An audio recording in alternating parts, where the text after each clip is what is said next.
Рахмет. Ал жайғасайық, құрметті аға, сырттағы ағайындар. Құда, жайғасайық. Құда, sit down, please.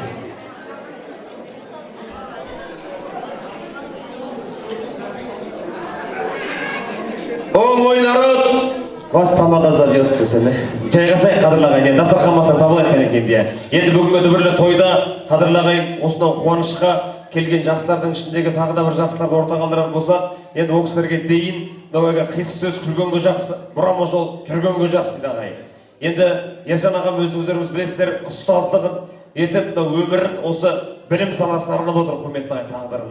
Дегенмен де енді осы Ержан ағамыздың алдынан да сан шәкірт өтіп, құрметті ағайын, күні бүгінге дейін осы Ержан мұғалім деп мұғалім деген статусы бар ағайын. Енді осы орайда бір мұғалім деген туралы бір әзіл ойымызға түсіп тұр ағайын. Қазіргі кейінгі кезде мұғалімдер оқушылардың білімнің сынағының барлығын тестке айландырып алды ғой.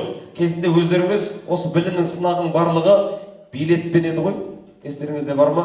Баяғыда бір биология пәнінің мұғалімі дейді, өзінің оқушыларынан 9 сыныптан кейін жаңағы бір емтихан алып жатыр дейді. Әрбір мектепте өздеріңіз білесіздер, жақсы оқитын да бала болады, нашар оқитын да бала болады ағайын. Бір мектептің ең өмір бақи сабаққа дайындалмайтын, сабаққа сирек қатысатын бір оқушысын класстастары дайындап, сен осы биология пәнінен хотя бы бір сұраққа дайындалып кеш деп, кене деген тақырыпқа дайындаған ғой әгі баланы. Жаттатқызған ғой кене деген тақырыпқа. Содан кейін әгі бала кене туралы түгіл жаттап алады, түгіл оқып алады, емтихан тапсыратын сәт келеді де бір билетті суырып алса, аю кеп қалған ғой. Аю туралы. Ал енді аю туралы айт десе, әлгі бала кенеге дайындалып келген, не айтарын білмей тұрып айтады дейді ғой. Енді аю деген жыртқышаң, орманда өмір сүреді. Енді оның жүні қалың, жүн болғысаң, о да кене болады деп арға кенеге айналдырып кеткен ғой. Сөйтсе мұғалім айтты, қайдағы кене? Аюды айт десе, басқа билетті ал деп, басқа билет алыңыз дейді.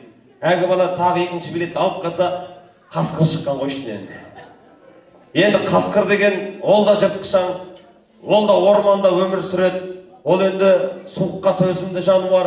Енді орманда өмір сүргеннен кейін оның да жүні бар. Жүн болғасын кене болады деп ол да айтып кеткен ғой дейді. Мұғалім біліп қойып дейді, кенеге ғана дайындалған. Содан кейін қазір мен өзім суырып берейін деп, жаңағы билеттің ішінен мұғалім өзі суырып берсе, ішінен балық туралы шыққан ғой. Ал айт десе, әлгі бала тұр дейді ойланып. Енді балық суда өмір сүреді. Енді суда өмір сүргеннен кейін оның жүні болмайды. Жүні болса, ода да кене болады деп айтады деген құрметті ағайын.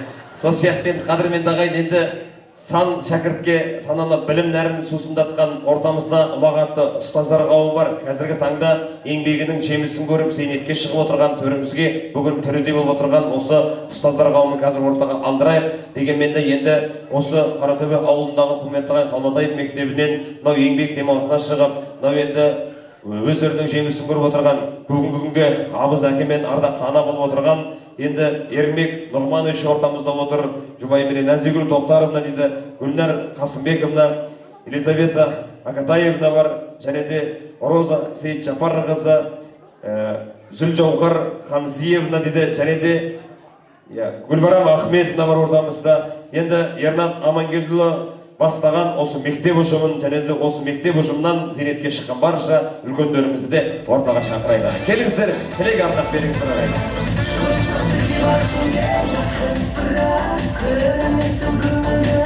Ал, әріптестер, бейіп шығайық.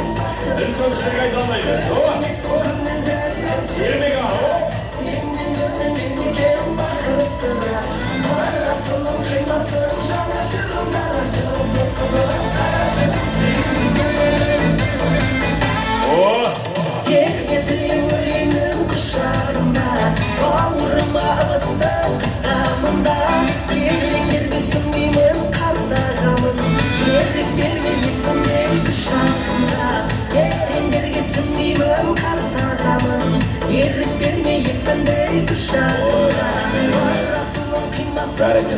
Рахмет. Ал, қош келдіңіздер, бәрекелді.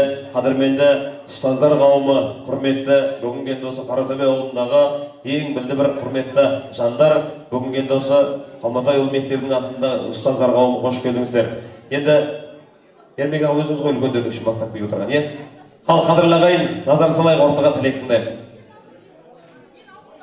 құрметті жерлестер, құрметті әріптестер, құрметті туыстар, бүгін енді бәрімізді Ержан бауырымыздың 50-ге толған мерейтойына жиналып отырмыз.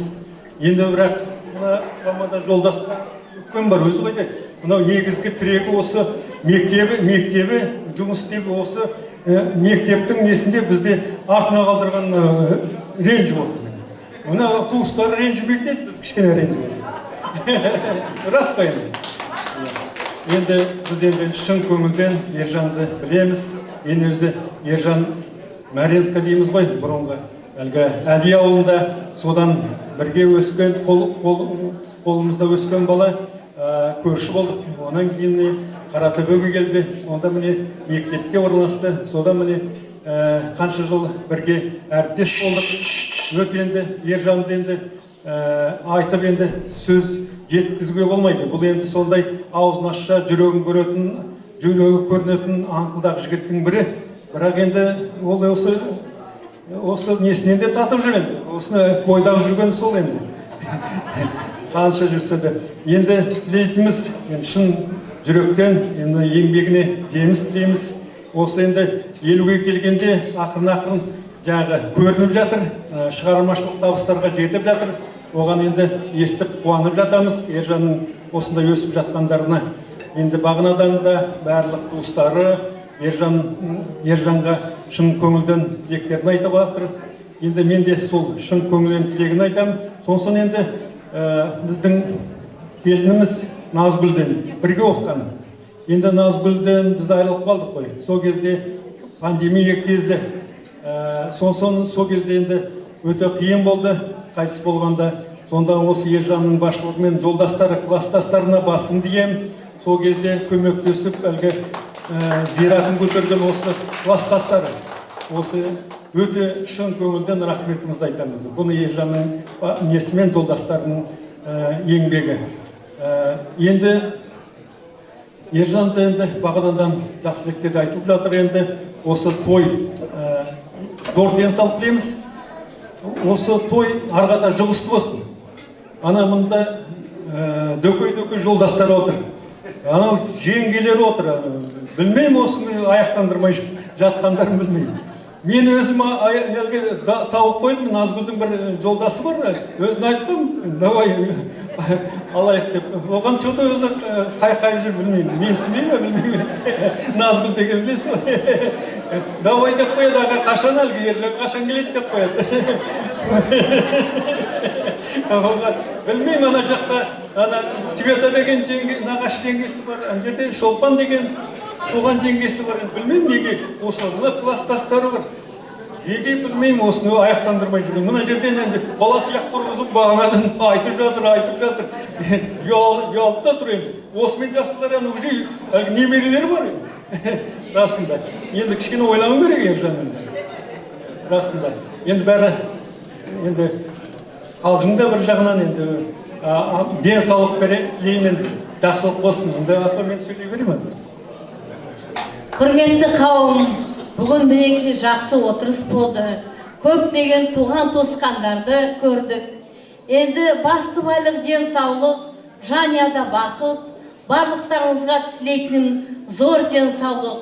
Біз енді ермек айтқандай, біз көп жылдар ұстаз болдық.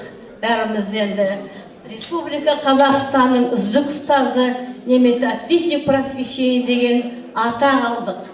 Сондықтан отырған ұстаздар болса, осыны тілеймін. Өйткені ұстаз ол үлгі, ұстаз келешек ұрпақты тәрбиелейді. Басты байлықтарымызға, басты байлық денсаулық деймін, жанұяда бақыт, аспанымыз ашық болып, ел іргесі аман болып, әрқашан жақсылықта кезгейік. Бір сөзді ұмытып кеттім енді.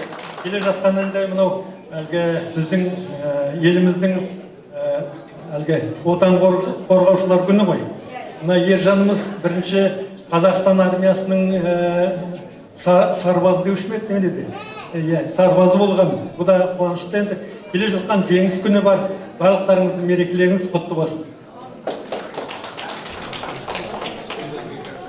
Қайырлы кеш, құрметті той сүйер қауым, той құтты болсын.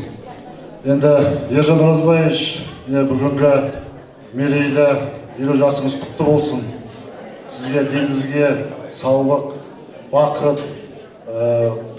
жұмысыңызға жеміс тілейміз. Енді аңсаған армандарыңыз орындалсын. Ұжымның барлығы, көпшілік қауымы айтып жатқан тілектеріне тілекшіміз. Енді барлық жақсылық тілейміз өзімізге. Айтатын сөз көп, бұл жерде енді оны тілекшіміз. Енді Ержан Оразбаевичті барлығымыз білеміз, қандай азамат екенін. Ол тек қана отбасына, жанұясына ғана емес, бүкіл ауылға, бүкіл мектепке барлығына жомартжан, әрдайым қол ұшын беріп, көмектесіп жүреді. Енді осындай қанатыңыз талмай, осындай райынан қайтпай, әрдайым осындай болып жүре беріңіз. Туғаныңыз құтты болсын тағы.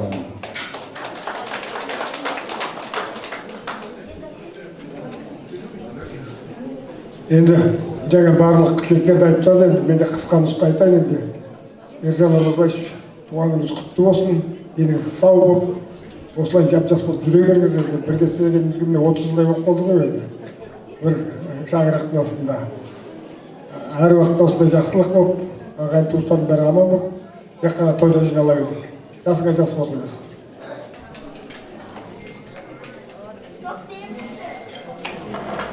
Ал енді қадірлі ассалаумағалейкум, қадірлі қонақтар, тойларыңыз қайырлы болсын, дендеріңіз сау болсын. Мына Ержанның туған күніне 50 жасына келіп отырмыз бәріміз.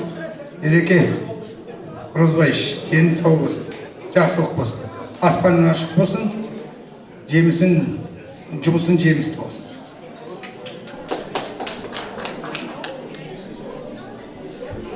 Ержан, тойға шақырдыңа рахмет. Мен кейбіреулер шақырмай пенсияға келіп шығып кеткеннен кейін мен сыйлай алатындар бар ғой деймін. Ержан өзі шақырып, артынан звондап, келіңіз, қалмаңыз деген соң бүгін келдім, көп жерге бара қоймаймын. Ержан, саған рахмет, денің сау болсын. Енді бір басың екеу болсын. Олай қызық, қуаныш болсын үйіңде.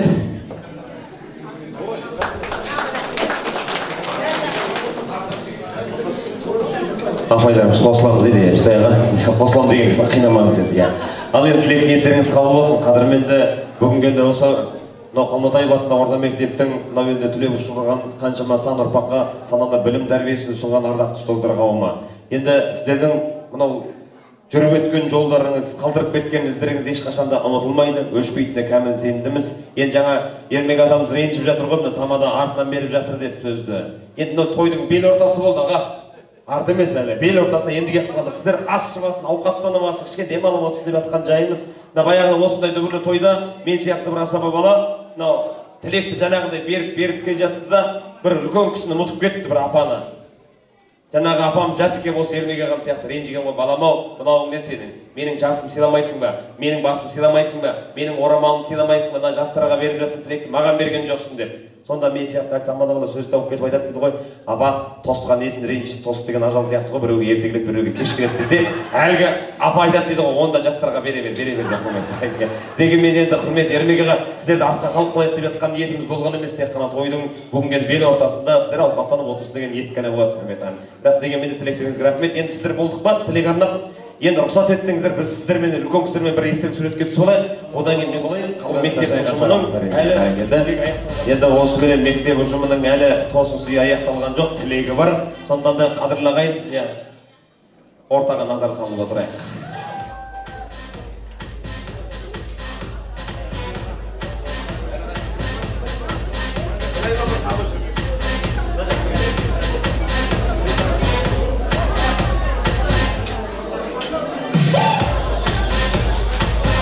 Қазір кино болайын деп тұр.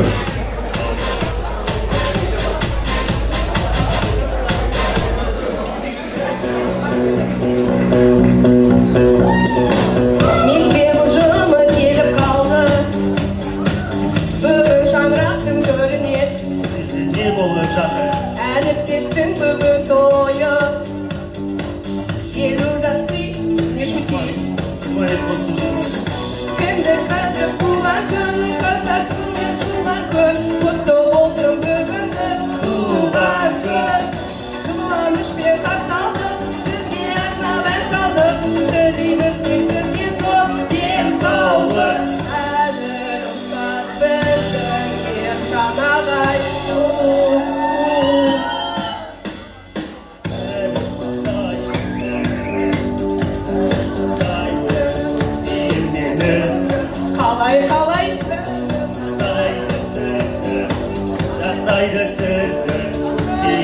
Gözgü. Biz біздің süper әндері созылтып айтып жүріңіз қуана бақытты шалқып ол жүрек биікке тартып аман есен жүріңіз шын жастар жасқа болып арамызда күліп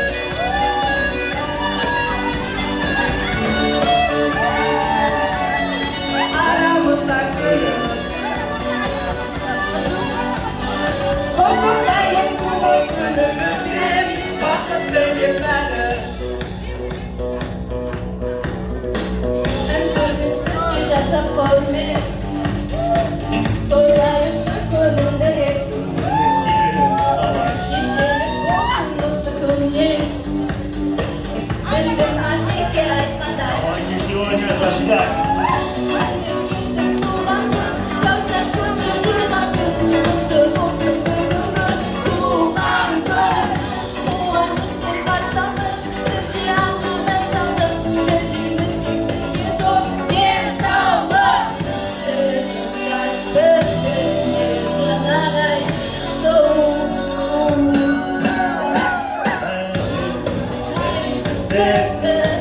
Жастайды сізді дегенмен қалай ұмытайын сізді дегенмен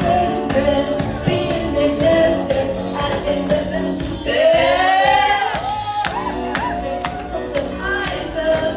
жүріңіз қуана бақытты шалқып ол жүрек биікке тартып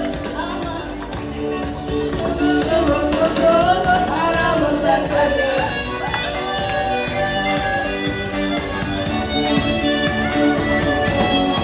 арамызда күліп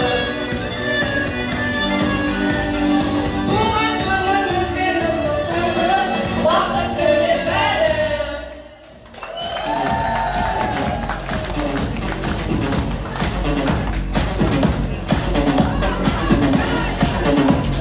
Шапалақ ұрып қояйық әріптестеріне, құрметті ағайын. Рахмет.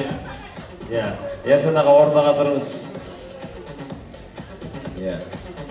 Ой, былай мына физрук Асланның өлең айтқан, рэп айтқан бір чет көргенсің ғой. Аслан кеш бері қарай. Енді тойдан тобықтай сыйлық дейді. Түгетпейді, бәрі күшті. Басында қиында болады, сосын үйреніп кетесің, есту-есту. Одан кейін қыздар қайда жаңа өлең айтқан. Рахмет, Мақпал. Тойдан тобықтай сыйлық өлең айтып жатқан енді. Ал енді айтарымыз бар ма? Енді тілектердің барлығына қосыламыз. Жаңа ғана біздің алдымызда біздің мектептің ер азаматтары, алдыңғы буында жүрген ұстаздарымыз сөйлеп кетті. Ержан Оразбаевичқа әлемдегі бар жақсылықты тілейміз. Ұлағатты ұстаз атаныңыз, еліңіздің қалаулысы, қамқоршысы болыңыз, қайратты, жігерлі, мақсатты болыңыз.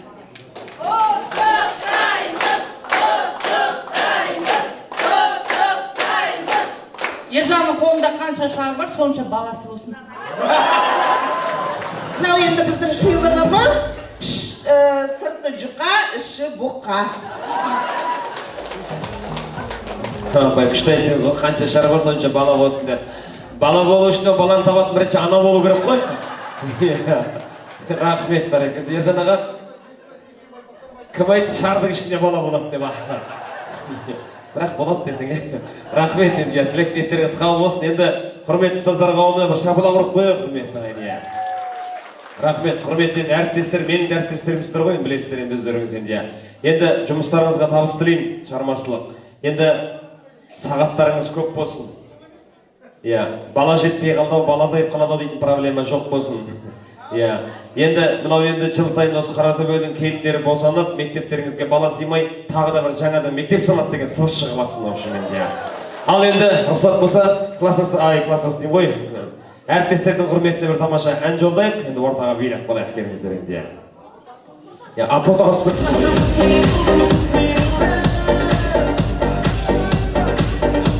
Ал ереге ортаға класстас қайда?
қайда сағалақ қазір кім сыртқа шығып кетеді? Иә, сол Ернат кім сыртқа шығып кетеді деймін, сол Жұтай аға. Иә, сондай болады аға. Иә, кім сыртқа шығып кетеді, мас деп мазақтаймыз аға. Иә. Ал енді Ержан аға, бүгін дүбірлі той ғой, бағана дейін тілектер айтып жатыр, үлкен кісілердің тілегін тыңдап жатырмыз дегенмен енді анау жерде тұрған бір әсli сипат таратуым керек. Сондықтан маған осы араға бір 5 ер азамат шақырып беріңізші, бір көңілді болады ғой. Иә, мен ішіне бірінші Дәуренді қосқым келіп тұр. Иә. Дәуренді обязательно қосамын, өз бауырым жақсы көремін өзім. Иә. Енді қалған төртеуін шақырыңыз. Мақсат, Шаманайқы ғой, иә? Шаманайқы, Мақсат. Мерхат дейді. Табылдысы бар. Кім? Табылдысы бар. Табылдысы бар. Шоу болды. Талғат. Я Мұрат ағам да қосайық десе. Мұрат деп шақырып жатыр екенсіз енді. Мұрат ағам да қосайық енді.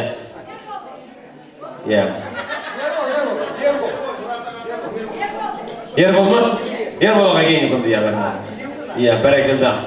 Қосырма естір, ағаларым үндемей шығып келе жатыр ғой енді. Опыр!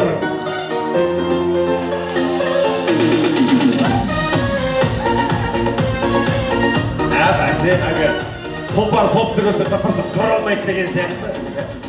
Бәрекелді, рахмет. Енді, рахмет. Иә, рахмет. Дәурен шықпаңыз ба? Болды, жарайды. Жақсы отговорка табамын. Енді қадірменді ағалар, Ержан аға мына жаққа шығайық. Иә, қадірменді ағалар, бүгінгі енді дүбірлі той ғой. Осы қуанышты дұрыс жағынан түсініңіздер. Біз енді сіздерді мазақ қылайық немесе керек қылайық, төмендетейік деп жатқан ниетіміз жоқ. Тек қана бір тойдың көңілі ретінде есте қалсын деп жатырмыз. Ертең Ержан ағам осы бейнетаспадан қарағанда біздің қонақтарым осылай көңілді болып той деген ниет болсын деген тек қана бізге ағай. Енді рұқсат болса, әрқайсыларыңыз өздеріңізге әзілдеріңіз жарасатын, үйлеріңіз ұнасатын, мынау енді сөздеріңіз жүретін бір жұп тауып әкелсеңіздер өздеріңізге. Мақсат аға, пара осыде. Алып келейік, бір жұп алып келейік. Жұп аға, пара. Ой, айылып болып та өзім жатыр.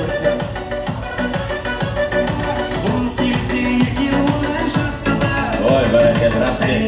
Ал енді қадірменді бүгінгі Ержан ағамның шаңырағына келген жақсылар осы дүбірлі тойды шын пейілмен көтеруге атсалысып келіп отырған ағайындар.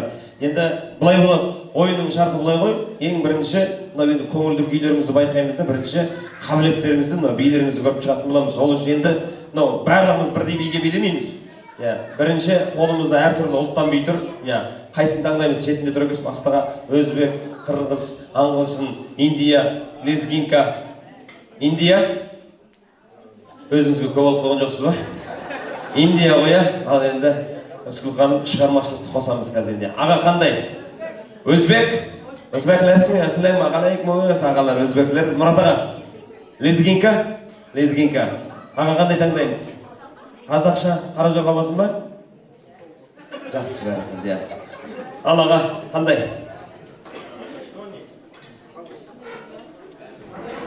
Қандай қалды өзі, иә? Ағылшынша қалды, современный қалды ғой. Современный ма? Ойба, аға рэп кетеді ішіне байқаңыз. Ал енді сіздерге не керек? Джиммиді алып қойды ғой мәселе. Ал жарай, Джиммиден екеу болсын, екеуге сравнительно қарайтын боламыз ағайын, иә. Болмайды? Өзбек алып қойды ғой мәселе. Грузин? Грузин мен лезгинка ұқсас. Кавказ мен Испан бейін алайық, иә? Кім? Анашылар испан алсын ба? Испан мен сыған сол бір тектес қой ғой, қазақ қырғыз деген сияқты ғой? Иә. Сонымен не болды? Сыған болмас дедік? Испан мен сығаношым, иә, түсінікті ғой, иә? Ал енді кімнен бастайық? Иә.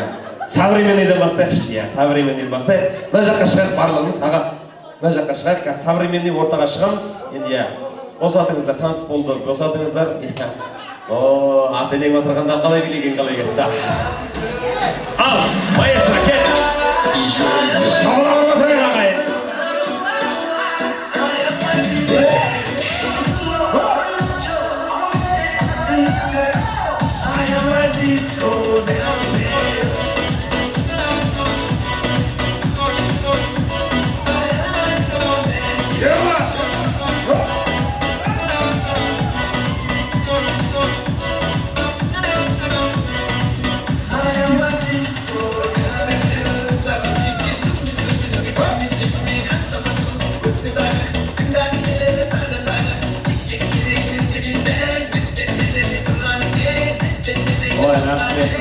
рахмет. Қол соғып қояйық, құрметті ағайын. Бәрекелді. Сен бағана қол соғу керек, видеоға түсіріп өлмей әшейін. Рахмет, бәрекелді. Ал келесі аға Өзбек, табылды құда ғой, бұл кісі. Бәрекелді. Құда, Өзбек нәрі бие, құрметті ағайын. Бір шапалақ ұрып қойыңыздар, құрметті ағайын. Алдырыңызда Өзбек бие, табылды құда.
Рахмет, ойбай, табылдаған.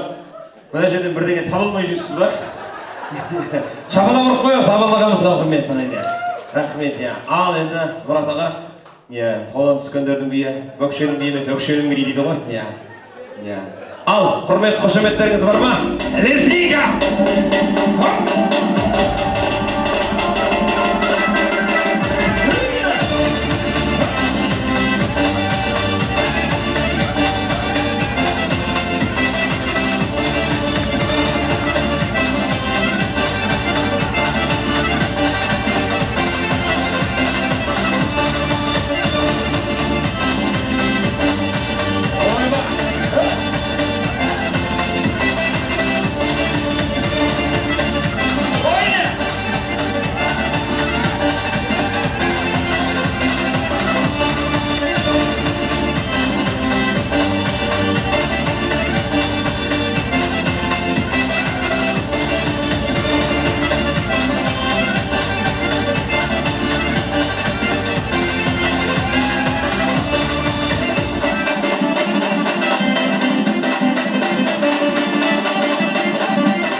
Құдай, аман ба?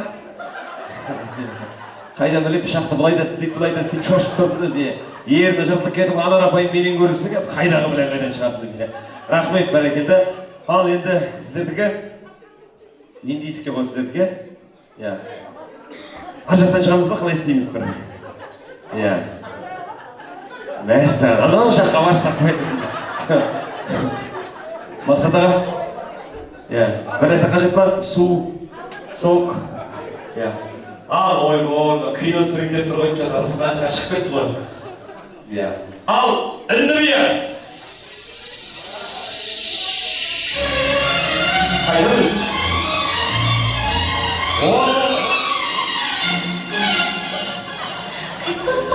Ойде! Ойде!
Мақсат ағам түріне қарасам маған бірдеме білмейме деп тұрған де. Рахмет ағам де.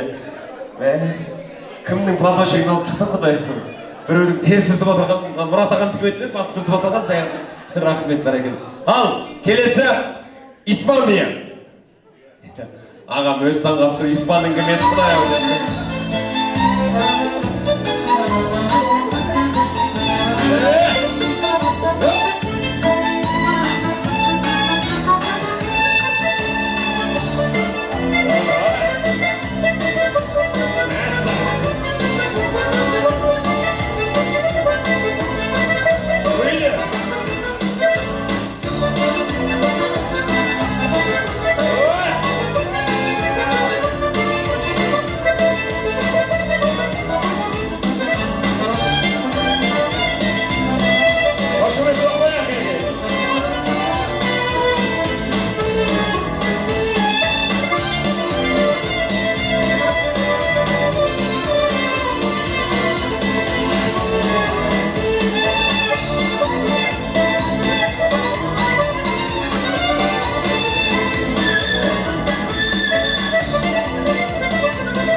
Ой, рахмет. Қолсын қоя, құрметті бәрекелді.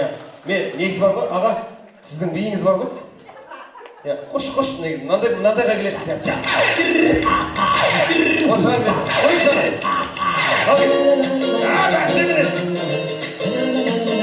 Ой, рахмет, бәрекелді. Ағамның биі осы екен ғой, негізі.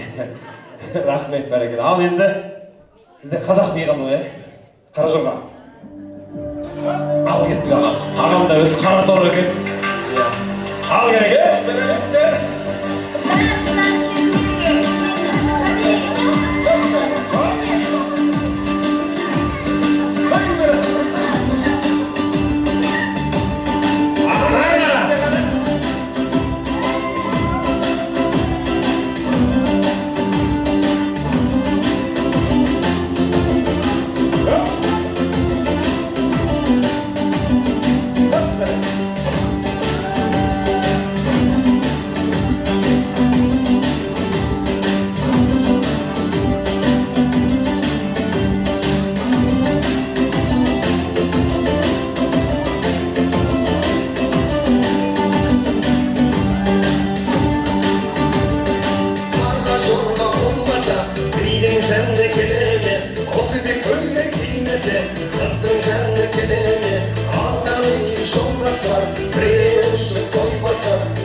сізді қызықсыз. Ағам өзі сіздің бойыңызға бүйтіп реттірейін десе, сіз отырып аққаныңыз не бар ше? Рахмет, бәрекелді. Ал енді тамаша билеріңізге рахмет. Енді бұл тек қана сіздің көңілдеріңізді көру болатын. Енді ойынның шарты күрделі 180 градусқа өзгереді. Енді каждый сам за себе болады, аға. Рұқсат болса бір қатарға тұрайықшы барлығымыз. Бір қатарға тұрайықшы, бір қатарға. Кішкене алдыға қарай керек, алдыға жақындаңыздар, анау шиқылдайды қазір. Бір қатарға тұрып алайық. Енді мынау ойынның шарты бұлай болады, қазір өзгереді. Ана кісілер артта қалып қойды ғой, испан. Билеген кісілер, то есть. Анар апай, өзіңіз көкшеңдер бәрін жауып қалдыңыз ғой, ана кісілер. Енді бүгінгі осы дүбірлі ойынның жеңімпазы бір-ақ адам болады. Сол жеңімпаз адамға Ержан ағамның атынан, кімге қамқорлық жасамай жатыр, сол кісіге қазір қаржылай 10 мың теңге сыйлық болады. Бола ма? Бопты. Я говорю, денежный приз, брат аға. Енді қазір ойын шарты былай. мынау әріпке ән айтамыз. Мен бір әріпті айтып қалам, апа көрдіңіз ғой, білесіз ғой, иә? Әріпті айтып қалам, сол әріптен басылатын өлеңнің любой жерінен бастап кетуіміз керек, ары қарай. Түсінікті ғой, иә? Орысша, қазақша, ағылшынша болсын, бәрібір. Иә, шама келгенше ән бар әнді айтайық, өтірік ойдан құрастырып тұрмай айтайық, иә. Мысалға бірінші әріп А. Анашым шалқып күлсе. О, түсінікті ғой, иә, аға. А. Аспанға қараймын, аузымды санайын. Аузымды санайын десің. Жақсы, апай, А. Алматының түндері бар. А. Алғашқы махаббат. А. Ай-яй-яй, девчонка. О, жұп сияқтыз. А. Анамның тілі. Түріңе қарасаң веселый дәрісті. Өлең анамның тілі. Рахмет, аға, А. Алтын күн, ақ банар, алтындай далада. Бисмилlah. А. Ақ гүлдер, көк гүлдер. А. Аягөз қайда барасың? А. Бәрін айтсақ қой. Жан жаққа сол ғой. Кішкене ауызға шықты шыға. Ау, адам басылатын шы? Адам басылатын, аға. Айтпайықтан өздеріңізді сапелі қой, асты сіздерге. Мынау бір ғой. Армандастар абзалдастар қайда екен? Жаным, ағам спортсмен қойды негізі. Бәсе өнерге дым қатысы жоқ. Аға, А. Аппақ гүлдері. Аппақ қой аға. Аппақ гүлдер вообще жарайсыз, считается. А. Бәрекелді. Түсінікті ғой, иә? Енді набырет кетеміз аға енді. Анау колонканың алдынан кішкене бері қатырайшы аға. Маған да қиын болып кетеді, шиқылдап кетеді қазір енді. Ал енді бірінші әріп Б, апай. Балалық шағымда, балауса қыз едім бір кезде. Жақсы, Б.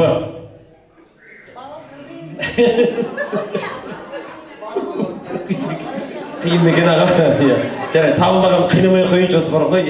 Қайда одан да билегенім жақсы еді деп тұрды бұл кісі. Ағамда сізге осы жаста керек екен ғой өзі. Ешкімді мазаламас үшін рахмет. Түсінікті ғой, Б. Балауса балғын, көк майса шалғын, барады биле. Б.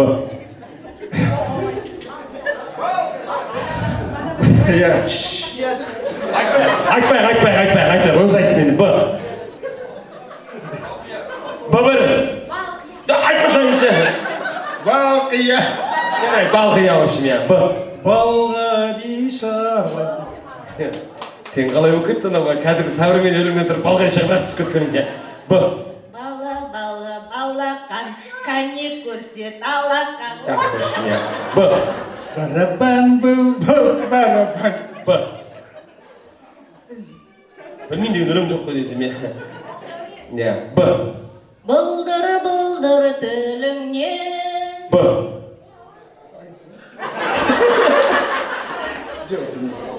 Аға, Б. Сразу кеттіңіздер ғой, қарнас, Б. Белые ба. О, рахмет. Автомат түрде біздің ортамыздан 3 қатысушымыз кетіп келдіруген. Енді сіздерге рахмет, рас. Жалпы өнердің, аға. Ағау. Мадина ханым, кетпеңіздер енді. Мадина ханым өзіге тойдан толықты сыйлық. Ағам өзіге. Ереке қайда? Ереке, өзіге. Көп жүрісі барымда сауаласы шығып жүрме. Рахмет. Ал, кішкене жақындайық бір-бірімізге. Бері қарай жақындайықыздар. Ана жақтан бастайыншы осы жолы. Келесі әріп С. Сағындым сені. С. Су самыр елдің жайлауы. С. Сезімнің гүлі сен еді. О, С. Сағаттың тілінде. Не дейді құдай? Бар ма ондай өлең? Сырт-сырт еткен сағаттан қорқам, бір күні тоқтап қаласың ау деп. Ой де, рахмет. Сық-сық еткен ысқынден қорқам, бір күні шапалақпен ұрама деп десеке. Ал, бастаға С. Сен нәзік жүрегіңді өзің жылаттың. Келді С. Сағындым сағын уақыт, Бәрекелді, с. Сусан. Айтып кетті апай. Айтып кетті, Анар апайым айтып кетті, с. Загрузка идет, с. Туй, айда слышь, жана. Айтып қойды, апай. Не считается? Тыңдап тұру керек, с. Соколовый день рождения. С. Сәулем, сәулем, сәулемсің басындағы. Бәрі рахмет, бәрі әркім өз заманында көріп айтады, я. Кет. Келесі әріп М ал. Алғашқы Жо, М. мөлдір көзім. Миллион. О, М. Махаббаттың құдірет күші. Айда, М. Мереке күніңе антаймын толғана, қабыл балаңның сәлемін жолдаған, көргенше анамды антаймын толғанам, қабыл балаңның сәлемін жолдаған, қабыл балаңның сәлемін жолдаған. Ержаным оянса, ұйқыдамын тұрдың, гүліңмен балауса, көктемде құлпырдың. Аға, жүп болсын деп айтуға духым жетпей қалды ғой кәдімгі. Келесі М. Махаббатым сен жұлдызымда. М. Миллион. Айтып кетті М. Махаббатпен ойнама. Жақсы. Дайында репертуар жынды екен. М. Аға М. Ойлаңыз аға. М1. М2. М2 жарым. Айтып кетті ғой жаңа, осыны айтты ғой құдай, әңгізді қотаптық қой жаңа. М3 ағама рахмет бәрекелді. Асықпаңыз қазір де. Бір сый-сияпат беріп қояды я. Құдай жаңа кішкентай ұлдардың біреуі қайда өзі я. Аға сізге рахмет. Анар апай М. Мама. Жақсы ашын М.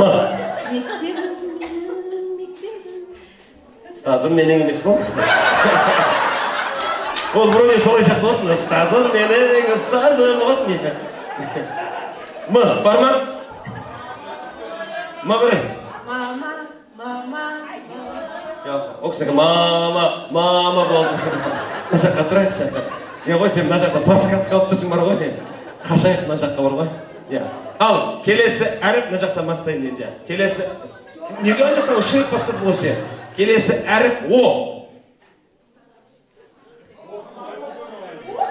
Оқмай. Бәрі О.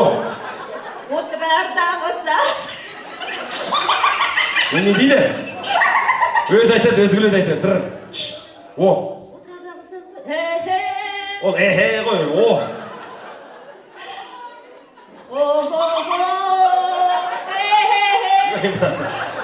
Қабылдайсыздар ма? Вообще-то класстастар бар, накісі бар ғой, не жоқ екен. О боже, какой мужчина! Рахмет. Насыдағы О. О махаббат, қосып алу.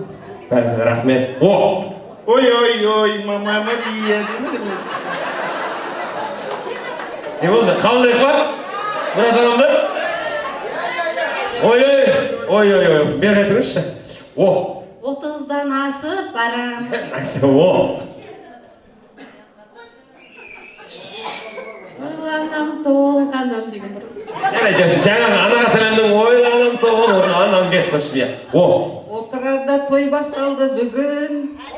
Осылай айту керек жаңа. Демей я. Ал, келесі әріп Т.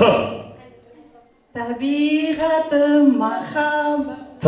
Таптым ау сені. Т. Шыға салайыншы сойыннан.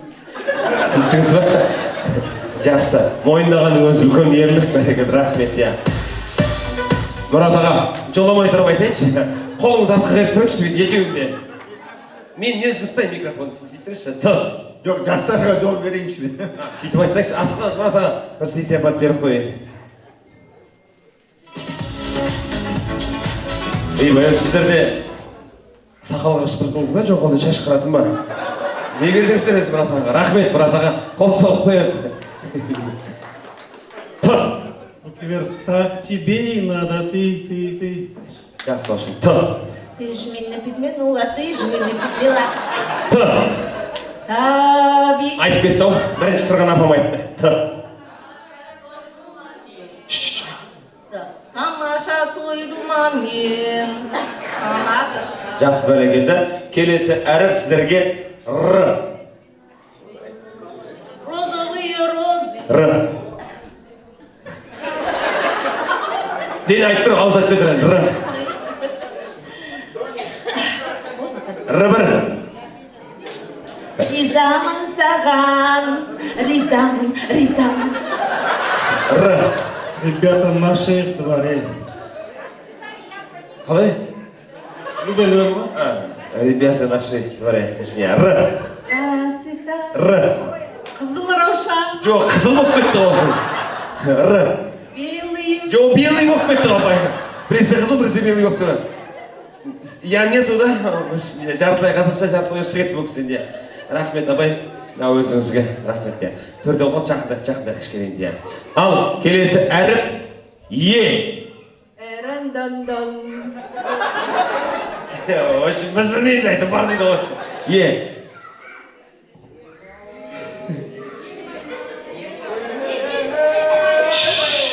Е1. Елмай. Елім, менде елім бар.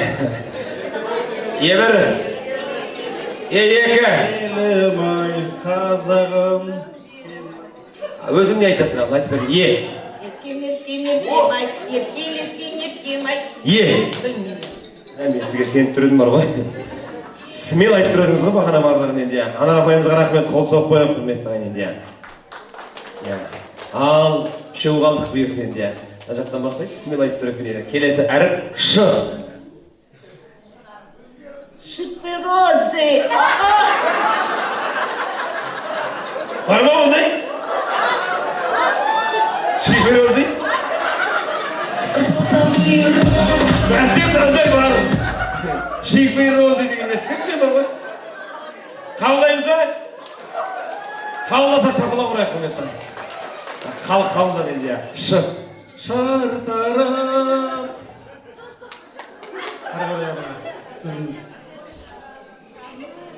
Жоқ, шартарап деген өлең бар ғой, жерлесіміз.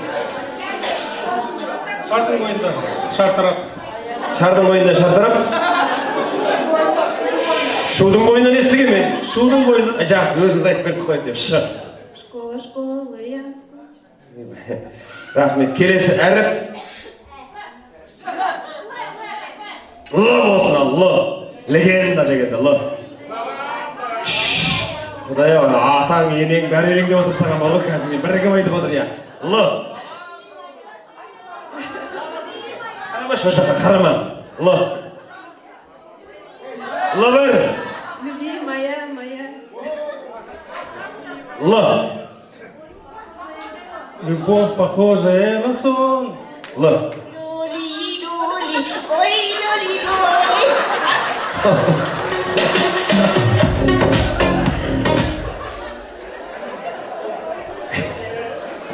Келесі Н. Нан дегенде Н.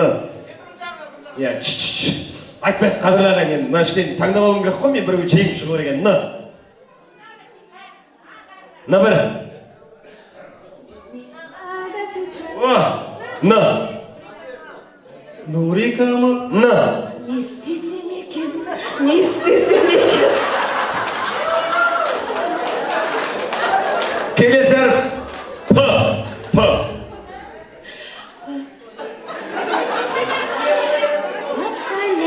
По полям едет трактор подымет. Синий трактор едет к нам, видно. П.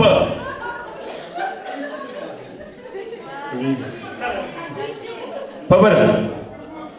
П2. П3. Болды. Ренжімеңіздер енді. Мәкең енді. Мәкең хорошо держался негізі. Я.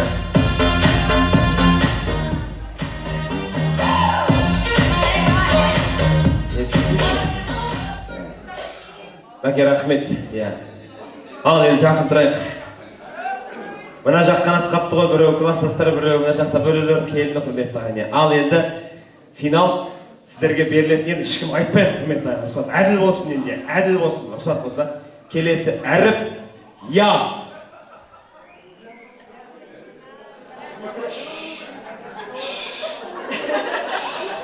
Я люблю тебя, да? Я. Я махал. Келесі әріп к. Кілт дегенде кілт к. Көтерейік кәне достар. К. Шабылан оқпайық, құрметті ағайын. Рахмет. Не де женский ғой? Мә, айналайын. Рахмет, бәрекелді. Ал, қол соқпайық, құрметті ағайын. Ой-хой.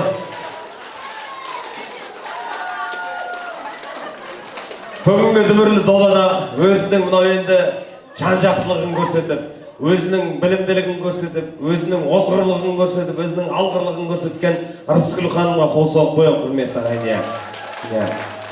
Мынандай алды ғой жаңа мына кісі.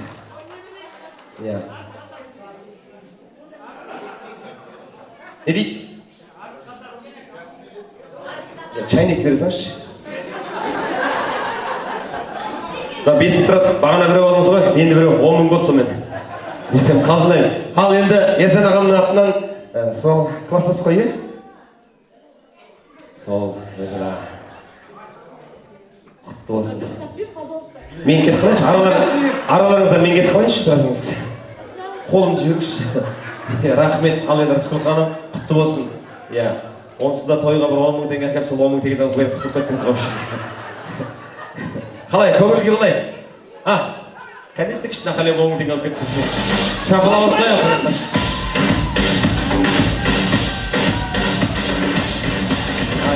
Барлығы енді ойынға қатысып жатқан ағайынға мыңда бір рахмет. Енді рұқсат болса торқалы тойымыздың алғашқы дастарханның түйінді түлегі. Осыдан кейін қазір үзіліске шығамыз, осымен той бітеге деп қайтып келіп жүрмеңіздер. Билейміз, мына жақта 535-ші кабинетте шай ішеміз ағайын, қайтып екінші дастархан болады.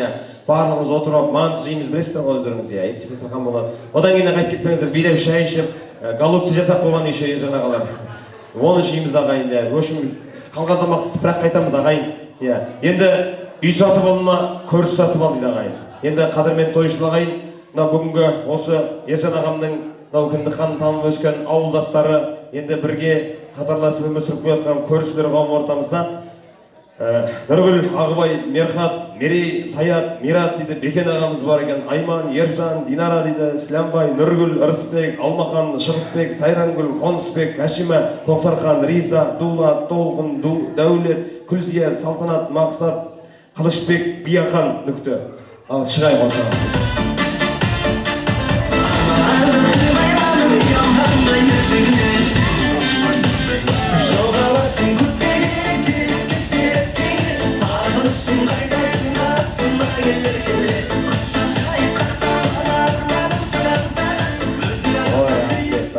Ал қадірмен ауылдастар қауымы, құрметті көршілер қауымы, қош келдіңіздер. Сәттілі алтыға шайға апай келіңіздер.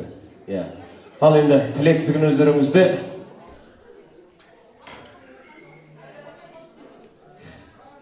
Ал енді құрметті Ержан, бүгінгі мына 50 жас мерейтойың қайырлы құтты болсын. Бәрінен де денің сау болсын, ұзақ ғұмыр, бақытты өмір тілеймін саған. Еңбегің жемісті болсын, еңбегің жемісін көре бер. Енді артыңнан ерген қарындас бауырларының ақылшысың, қорғанысың, тірегісің, ең үлкен спонсор сенсің. Енді ананың орнына ана болып жүрген Роза апайың да аман болсын. Енді 50 жастықтың соңы кәріліктің алды дейді ғой. Қартаймай, осылай гүлдей жайнап жүре беріп, алыстағы жүрген айдарымыз аман есен оқуын бітіріп, әкесінің орнын басып, еліне елеулі, халқына қалаулы, бақыттының бірі болсын. Мына Бауыржанның көзінің қарашығындай екі қарғасы аман болып, ағаларының жолдарын берсін, бәрінен де аман болсын. Сендер осы балалардың, жиен немерелердің барлығының қызықтарына тоймай, тек қана жақсылықтарын көріп жүре беріңдер. Енді осы отырған бәрдеріңіздің де дендеріңіз сау болсын, бастарыңыз аман болсын. Тек қана бала шағаларыңыздың, немерелеріңіздің рахатын көріп, ешқашанда мұңаймай, осындай мол дастарханда тойда ғана тек қана басымызды қосып отырайық. Тойың тойға ержан ұласа берсін. Тек қана өздерің бәрінен де дендерің сау болсын. Бастарың аман болып, үйлеріңнен той үзілмесін. Саған әлемдегі барлық бақыт пен жақсылық тілеймін. Бақытты бол.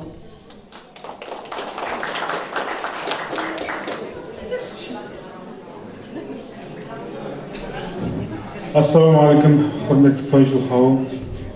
Тойға келген қадамдарыңызға Алланың нұры жаусын. Иә, ержан, елу жас мереті болсын. Әлемдегі бар жақсылық тілеймін, отбасының дені сау болсын, тойға ұласын.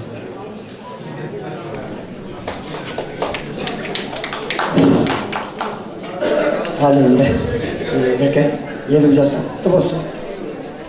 Ел ағасы болып,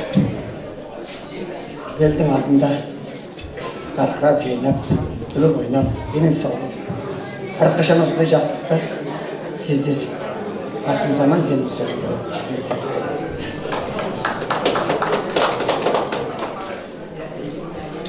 Ассалаумағалейкум, құрметті жамағат. Келген қадамдарыңызға Алланың нұры жаусын. Я ереке құрдасым. Елу жасың құтты болсын, денсаулығың бақытты болсын. Осындай коллективіңнің алдында, ел жұртыңның алдында гүлдей ойнап жүре бер. Дүзге кел. Одан да басты мәселе енді бір бас құрап, құрдасты кезіктіретін той болсын. Басынан денсау болсын. Барлықтарыңыз аман болыңыздар. Балаңыз шағалы бол. Келіншектерге көп қарап жүре бермей. Ержан енді той жасамайтын шығар енді. Қайтаға үйрен деп. Енді әр өзінің жұлдызы. Енді Құдай Аллах тағала өзі біледі ғой. Қандайдан аяқта түскен енді. Ержан енді мерейтойың құтты болсын. Тек қана зор денсаулық тілеймін. Зор денсаулықтың ішінде бақыт та бар, табыс та бар. Бәрі болады. Енді әрқашанда биік шыңнан көріне беруіне тілектеспін.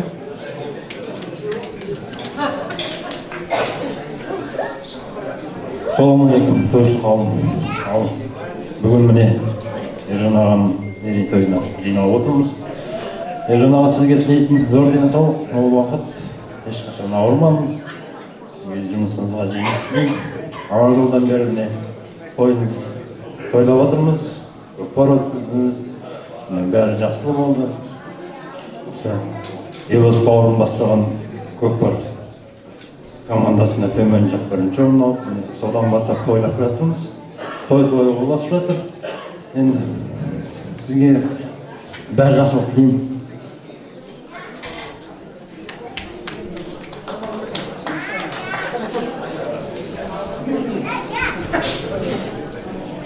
Ержан туғаның құтты болсын, денсаулығың мықты болсын, туысқандарың аман есен болсын.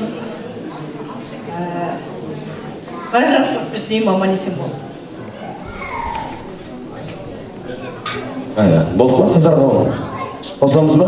Қаншадан? Қалсындай. Рахмет. Қонысбектің қыздары? Рахмет, бәрекет. Ал енді көршілер, ауылдастар, енді тілек ниет қабыл болсын, ауылдан той үзілмесін деген тілектеміз. Енді рұқсат болса Ержан ағамды ортаға алып, бір естелік суретке түсейік. Содан кейін осы тілек айтқан ауылдас көршілердің атынан қазір енді бір жеңгеміз тамаша ән жолдайды. Сол әннің аясында ал билейік ауылдастар.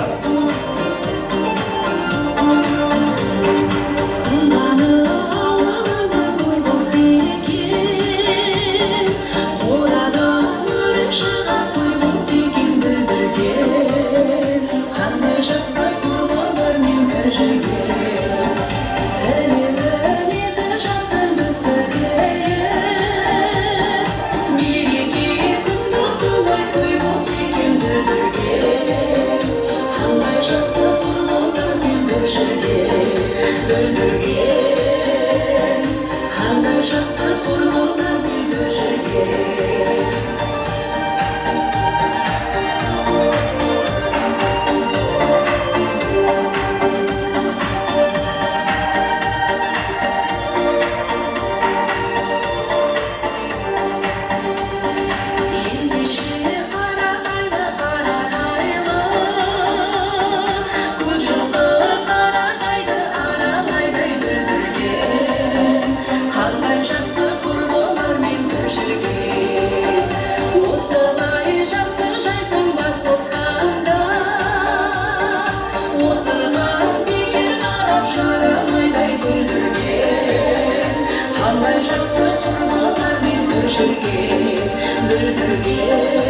мәні кетер, шайнай берсең қазының да дәмі кетер дейді екен.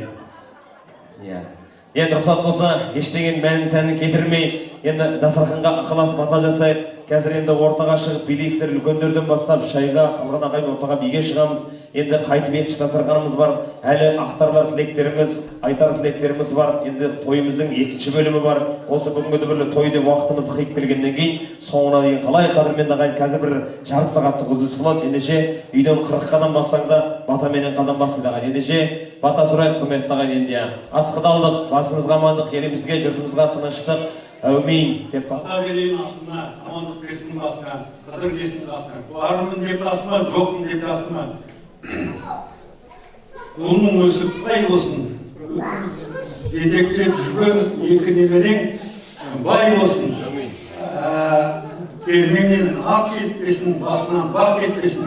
Осындай қызық тойдан айырмасын. Денің сау болып, жеңістен жеңіске жете бер.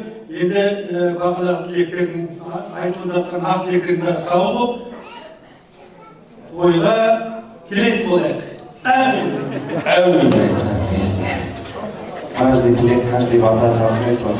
Естендікте саулықта өтсін өмір жылдарымыз, толы болып байлыққа, бақытта, шаттықта. Естендікте саулықта өтсін өмір жылдарымыз, толы болып байлыққа.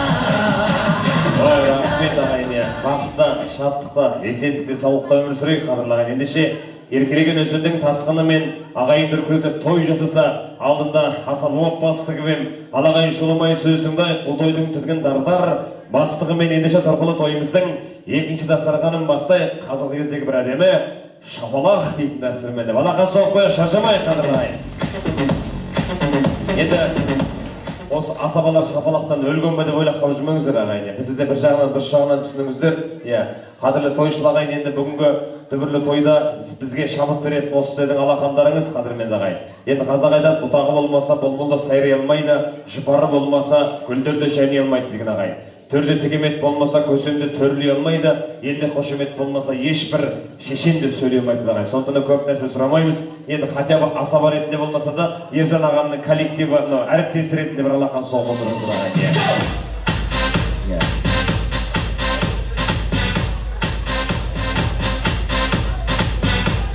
Ал енді қадірлі ағайын, мен енді Ержан ағамды ортаға шақырайын. Ержан аға келіңіз, енді қуаныш сіздікі ғой, бүгін дүбірлі той сіздікі. Жалпы біз қазақ халқы құрметті ағайын, енді әрбір той жасау үшін бізге бір ерекше қатты бір себептің керегі жоқ ағайын. Неге десеңіздер, біз жанымызға жақсыларды жиып алып, бір қуанышты бөліссек, сонымен мақтанып жатамыз ағайын. Енді жалпы бүгін ердің жасы 50 деп жатырмыз ғой. Мына қазақ халқы айтады екен, біз қазақ 40-қа келсек дейді екенбіз. 50-ге енсек, 60-ты алқымдап 70-ке жетсек дейді екенбіз. 80-нен секіріп 90-ға төнсек дейді екенбіз. Біз қазақ дейді халықта ұят жоқ, 100-ге де келсек дейді екенбіз ағайын. Одан кейін бізде арман көп қой, бала-шаға, немере шөбере бүкіл ағайынның туған туысының тойын бәрін көріп барып, бірақ өлсек дейді екенбіз құрметті ағайын. Енді Ержан аға, жасыңыз 100-ге келсін. Ғасыр тойын тойлап, мен осы арада сіз ғасыр тойын тойлаған кезде менің өзім 70-тен асып кетеді екенмін. Сондықтан Алла Тағала сол күнге жеткізсін. Енді бағанадан ағайынның барлығы жақсы тілектер айтып жатыр, сол тілек қабыл болсын. Мен енді қазір сіздің атыңыздан осы бір 74 түрге класстастарыңызға, достарыңызға бір тамаша ән жолдайық деп тұрмыз. Енді біз енді білеміз сіздің бала күніңіздегі енді бір тыңдап өскен әндеріңіздің бір ностальгия болсын деп тұрмыз. Бір орыс тілінде өлең айтқызайын деп тұрмын қазір Ержан бауырыма. Енді қадірменді ағайын, бүгінгі құрметті ағамның класстастары, группаластары, алдарыңызда құйылған дәмдеріңізді қазір көтеріп қойыңыздар да, сондай бір үрем кибуртки деген бір тамаша ән бар, соны қойын, ортаға шығып билеп қойыңыз, біреуді шақырып алыңыз өзіңіз, класстастардың біреуін шақырыңыз.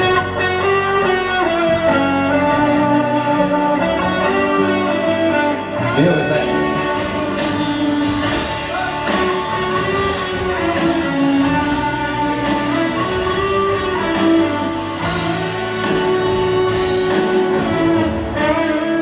Ночь по улицам прошла, звездный поступил цариц, славный чизм, простота у небесного моста раскидала перья птиц.